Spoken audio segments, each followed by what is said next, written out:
Sois le bienvenu, sois la bienvenue. Ce soir, sois le bienvenu, sois la bienvenue dans cette glorieuse présence de Dieu. Amen. On va prendre nos Bibles sans plus tarder. Est-ce qu'on peut rester debout, s'il vous plaît?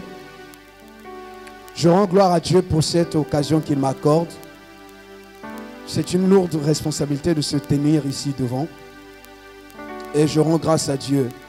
Et je bénis Dieu pour le Père de la maison, pour le collège des anciens des diacres, pour le prophète Michael, Dr Siliman. Je bénis Dieu pour mon responsable aussi, le frère Lino, qui m'a fait confiance pour que je me tienne ici devant. Je bénis Dieu pour la vie de Papa Sam, la vie de mes frères de jeunes élus qui sont là pour me soutenir. Il y a même quelqu'un que je ne m'attendais pas à voir, mais que je vois, ça m'a fait énormément. Ça m'a soutenu, ça m'a fortifié. Amen. Nous allons prendre nos Bibles dans Juges 6, 11 à 15. Nous allons commencer par Juges 6, 11 à 15. Amen. Bien-aimé, lève-toi. Même si tu as un mal au bas de ventre. Je sais que tu as mal. Dieu sait que tu as mal. Mais il te dit de te lever. Juges 6, 11 à 15. Je vais lire au nom du Seigneur. Ton amen ne me fortifie pas. Je lis au nom du Seigneur. Puis vint l'ange de l'Éternel, et il s'assit sous le térébinthe d'Ophra, qui appartenait à Joas, de la famille d'Abiézer. Gédéon, son fils, battait du froment au pressoir pour le mettre à l'abri de Madian.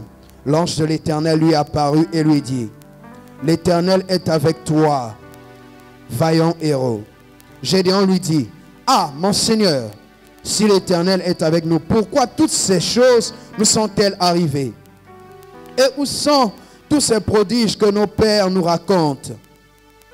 Quand ils disent: l'Éternel nous a-t-il pas fait monter hors d'Égypte? Maintenant l'Éternel nous abandonne et il nous livre entre les mains de Madian. L'Éternel se tourna vers lui. Je veux dire à quelqu'un que l'Éternel se tourne vers toi ce soir. Et dit: va avec la force que tu as et délivre Israël de la main de Madian. N'est-ce pas moi qui t'envoie? Gédéon lui dit: ah, mon Seigneur, avec quoi délivrerai-je Israël?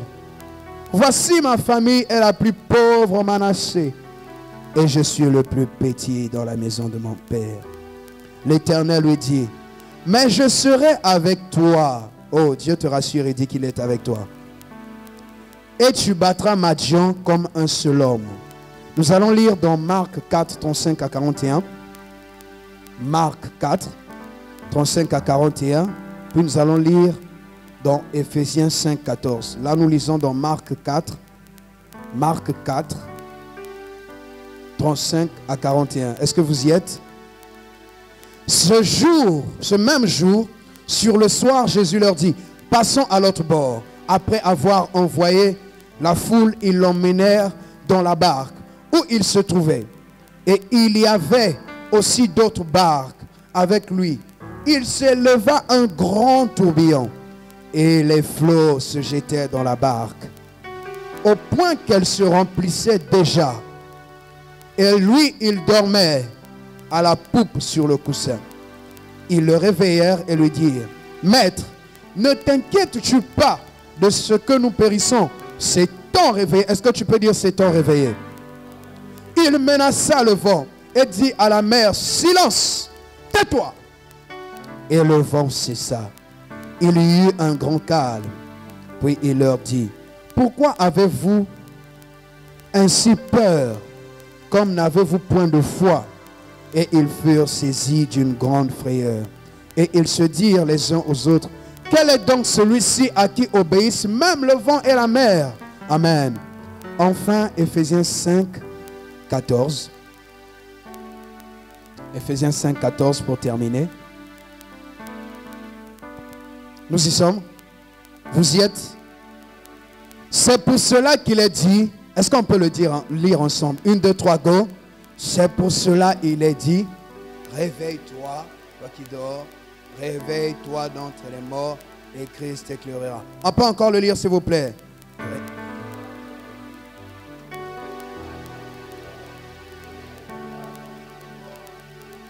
Une troisième fois, réveille. Réveille-toi, toi qui dors. Tu peux t'asseoir et acclamer la parole de Dieu. Tu peux acclamer la parole de Dieu. Tu n'as pas encore acclamé. Lorsqu'on acclame en poussant un cri de joie,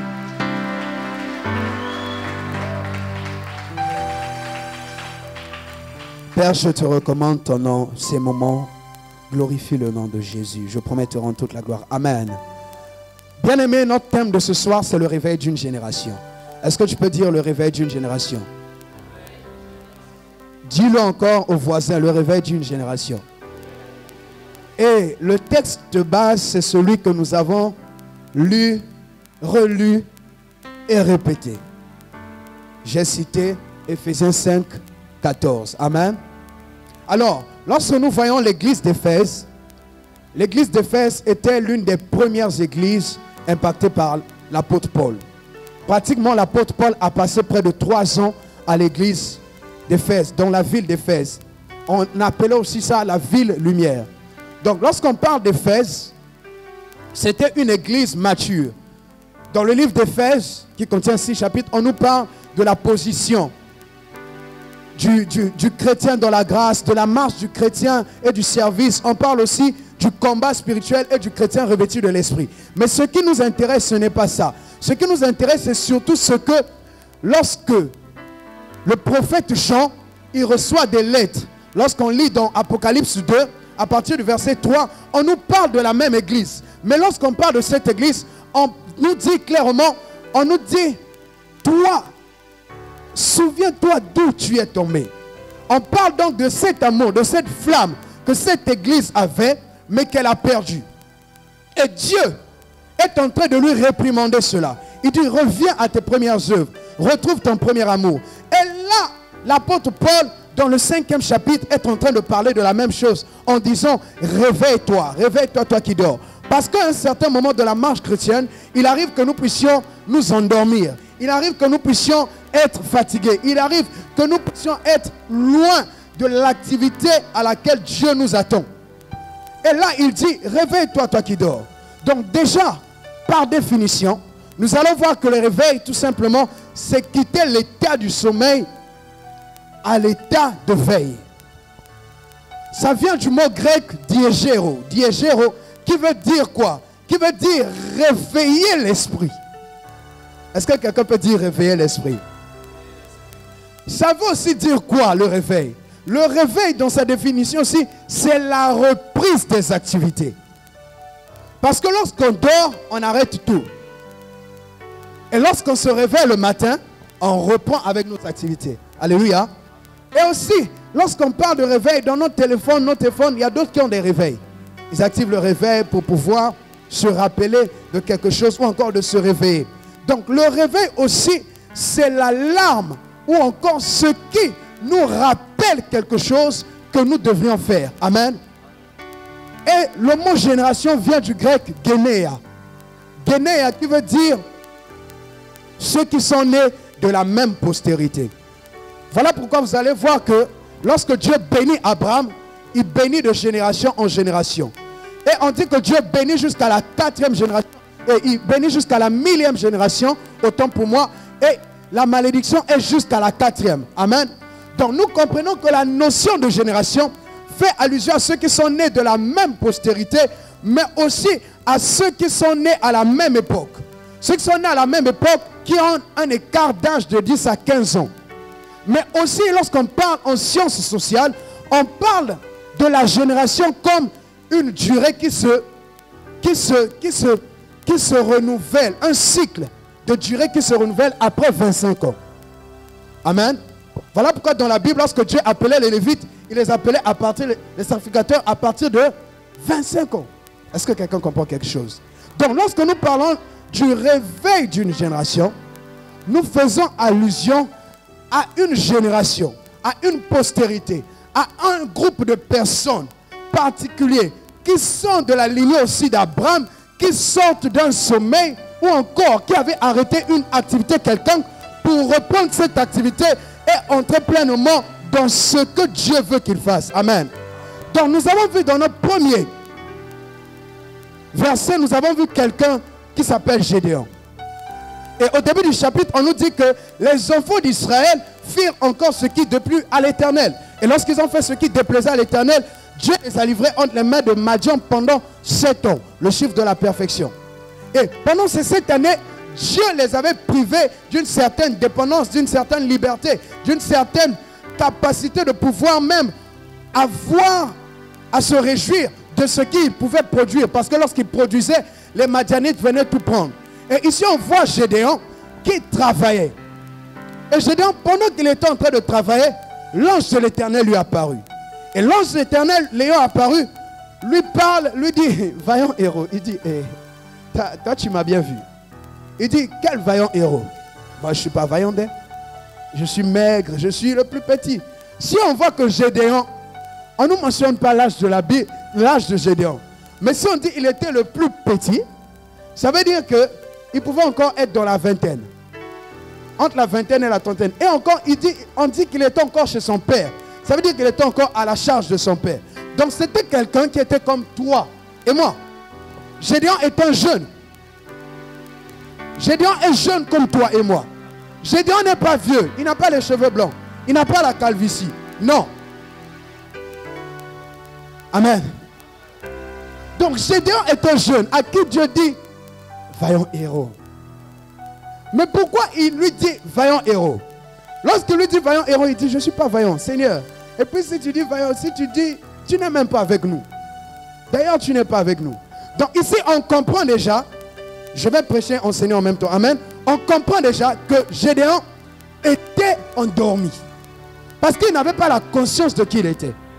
Vous savez, la première dimension du sommeil, c'est quelqu'un qui dort. Ça veut dire qu'il est dans l'état de péché, frappé par Dieu. Mais la deuxième dimension du sommeil, c'est même un chrétien qui vient à l'église, qui prie, mais qui n'a pas éveillé ce que Dieu a mis en lui.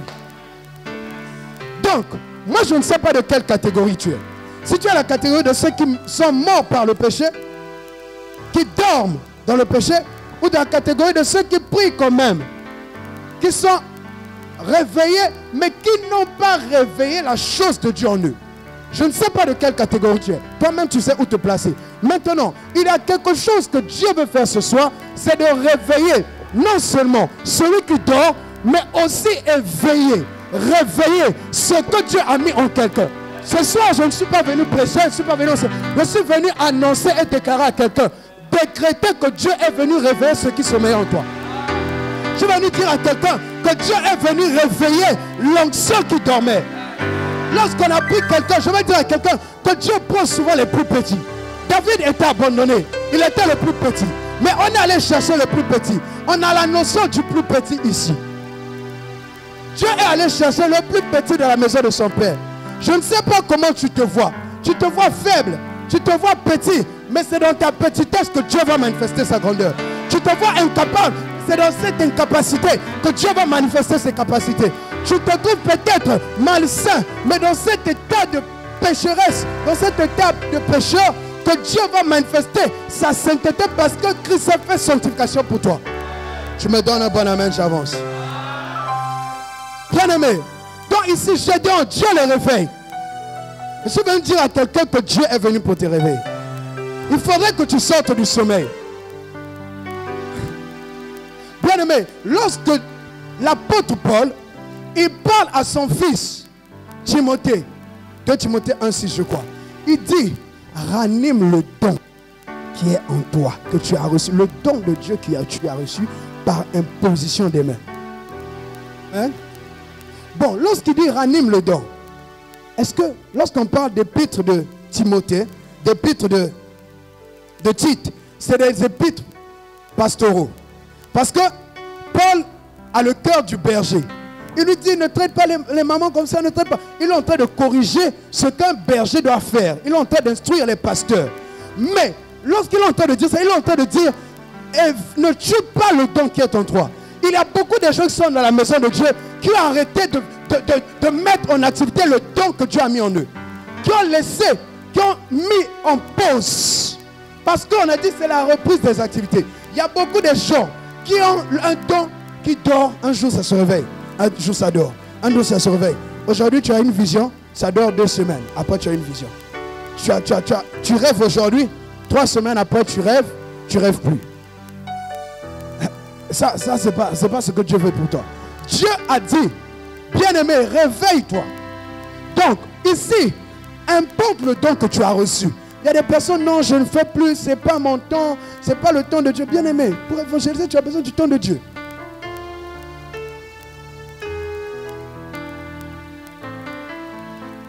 Bien-aimé, réveille-toi. Le 3e verset qu'on a lu, on a lu dans Marc, n'est-ce pas? Je vais terminer par là. Je suis venu donner une intention de prière, on va prier. Le 3e verset qu'on a lu dans Marc, on nous dit que Jésus devait passer à l'autre bord. Et on a dit qu'on le mit dans la barque. On le prit et on le mit dans la barque. Est-ce que tu peux dire on le mit dans la barque? Non, tu ne m'encourages pas, dis ça plus fort. Il y a une notion ici qui m'intéresse. Bien-aimé, on le mit dans la barque. Moi, je ne sais pas si tu sais pourquoi tu es au Sénégal. Je ne sais pas pourquoi, je ne sais pas si tu sais le pourquoi Dieu t'a envoyé au Sénégal. Vous savez, parmi les premiers prêtres qui sont arrivés au Sénégal, il y avait un prêtre métis, David Boila. Boila, oui, je crois. Et lui, il a écrit un livre, Esquisse sénégalaise. Esquisse, donc c'est exemple. Et en 1853, il publie son livre. Lorsqu'il publie son livre, qu'est-ce qui se passe? Il explique qu'il y avait un certain Denis Fernandez que lorsqu'il est arrivé aux côtes même du Sénégal, il a vu des pêcheurs. Amen, on est ensemble. Et lorsqu'il a vu des pêcheurs, il les a demandé en fait le nom du fleuve, le nom du lac. Mais eux, ils n'avaient pas compris. Ils ont dit Sunugal. Ils étaient en train de parler et ils croyaient qu'on les demandait c'est la barque de qui? Et lorsqu'ils les demandent c'est la barque de qui? Et ils ont dit c'est notre barque. Selon leur compréhension. Donc Sénégal veut dire notre barque. Est-ce que je peux avancer? Je vais m'arrêter là. Je termine mon message. Et ils disent notre barque. Ah, mais on voit que Jésus est entré dans une barque. Et Jésus étant entré dans la barque avec Noé, on voit que c'est l'arche. Et plus tard, on parle d'arche d'alliance. Amen. Et lorsque Dieu appelle ses apôtres ou les disciples, il dit quoi? Je ferai de vous pécheurs. Non, dis-moi, pécheurs. Donc en tout terme, il est en train de dire, je vous fais rentrer dans ma... Maintenant, il y a quelque chose. Vu que le Sénégal est une barque, toi qui es à l'image de Christ, toi qui es à l'image de Christ, tu es petit Christ. Donc il y a des disciples qui te réveillent. Je suis venu dire à quelqu'un, parfois les gens te disent j'ai mal à la tête, ils sont en train de te réveiller. Prie pour moi, prie pour moi, prie pour moi. Il y a des personnes qui te disent, ah je dors pas bien. Il est en train de te réveiller. Il dit petit Christ Jésus, tu dors, tu ne te soucies pas que je meurs. Tu ne te soucies pas que je meurs. Tu ne te soucies pas que je tombe malade. Tu ne te soucies pas, j'ai mal au dos, j'ai mal aux pieds. Il est en train de te dire, Jésus, réveille-toi. C'est toi Jésus. Jésus habite en toi. Jésus habite en moi. Lorsqu'on parle de Christ, on doit te voir. Lorsqu'on parle de Christ, on doit me voir. Mais on doit sortir du sommeil. Dis-moi pourquoi tu dois sortir du sommeil. Demande-moi pourquoi. Bien-aimé, ici au Sénégal, dans cette barque dans laquelle tu es, et tu sembles être endormi, ou tu sembles sommeiller, le don que Dieu a mis en toi semble sommeiller. Il y a, bien aimé, des vents contraires. Il y a l'eau qui rentre dans la barque. L'eau peut signifier l'inondation des soucis. L'eau peut signifier les problèmes ou encore les incompréhensions. L'eau peut signifier les manques de finances. Mais bien aimé, il y a des personnes autour de toi qui veulent seulement que tu puisses te réveiller et dire silence, tais-toi. C'est toi qui as le mot pour dire silence, tais-toi. C'est toi qui as la puissance de dire maladie, tais-toi. C'est toi, mais bien aimé, pour ça tu dois te réveiller. Pour ça tu dois te réveiller. Tu dois te réveiller pour être éclairé et bien aimé vivre le plan de Dieu. Première des choses. Tu dois te lever, bien-aimé, te réveiller pour apporter, bien-aimé, le réveil aux autres. Parce qu'ils allaient de l'autre bord pour guérir quelqu'un, pour faire encore l'œuvre de Dieu. Tu dois te réveiller pour impacter ta génération. Parce que Dieu a toujours commencé par un, qui a parlé à un deuxième, qui a parlé à un troisième, comme maintenant un quatrième, un cinquième. Et aujourd'hui, bien-aimé, lorsque Jésus appelait un seul, puis il appelait deux, ils sont devenus 12. Et les 12, bien que Judas était parti, Dieu appelait Paul. Les 12 bien-aimés ont appelé des milliers. Bien-aimé, tu ne peux pas te réveiller sans prendre conscience. Tu ne peux pas te réveiller, bien-aimé, sans avoir des décisions et des résolutions fermes. Tu ne peux pas te réveiller sans une vie de prière. Bien-aimé, c'est le temps de se réveiller. Pour te réveiller, tu dois te lever.